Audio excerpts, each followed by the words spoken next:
নবী গো জীবনে আপনাকে দেখি না, আপনার আমার মাওলারে আমি দেখি নাই, না দেখে আমি আশিক পাগল হয়ে গেছি।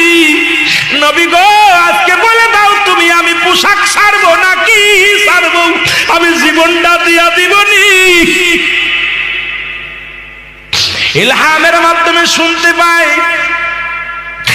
এ বাবা পোশাক ছেড়ে দে, পোশাক লাগবে না, যাকে ছাড়লে হবে জাহান্নাম অন্তর ঠিকানা। এই দুনিয়ার সব ছেড়ে দে রে হুজ্জাব, তবু কালেমা ছাড়িস না, নবীর তরিকা ছাড়িস না। হুজ্জাব এই আওয়াজটা কানে কে যেন বলছে, সঙ্গে সঙ্গে পণ্যের কাপড়টা ছেড়ে দিয়া পাগলের মতো কাঁদতে কাঁদতে